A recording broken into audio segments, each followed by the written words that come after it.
So we're making good progress here. Before we now work on the file upload, which is of course the missing piece here, I want to come back to that server action defined in that new post page component. You can define server actions like this directly inside of a component function. There's nothing wrong with that. But you can actually also define them in separate files, which can also help you avoid component splits, as we had to do it here with the separate post form component because we wanted to use some feature in there that needed the use client directive. Because of that, we had to create a separate component, which also is no problem, but we would not have to do that if we wouldn't define this server action inside of the new post page component function. Because what you can also do in Next.js is you can store those server actions in separate files. And for that, I'll add an actions folder here at the root of my next project, though neither the name of this folder nor the position of the folder matters. I'll then add a new file in there, which I'll give any name of my choice, for example, posts.js, but again, this does not matter. What does matter now, though, is that you now add use server at the top of this file. So now not inside of a function, but instead at the top of the file.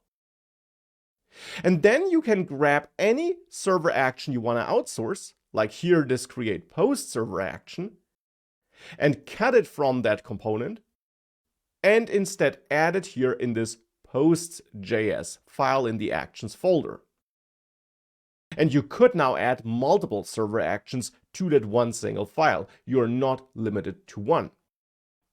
You should remove the use server directive from this function now, because now we have it at the top of the file.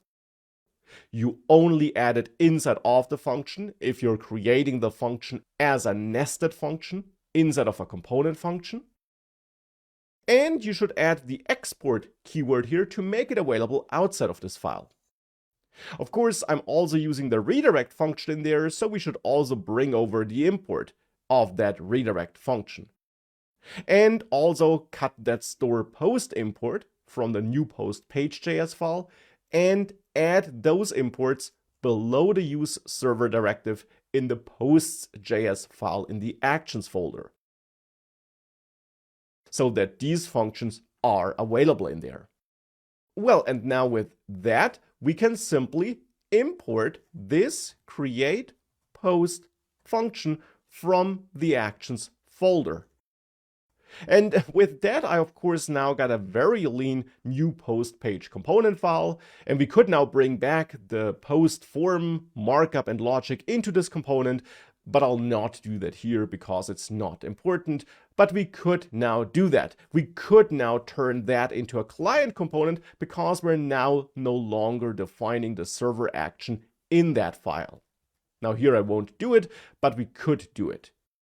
And that's therefore another way of managing your server actions, and especially as they get more complex and contain more and more code, or if the surrounding component should become a client component, you might want to consider outsourcing your server actions into a separate file as we're doing it here. With all that done, you'll see that of course the form submission still works as before, it's just a different code structure now after all.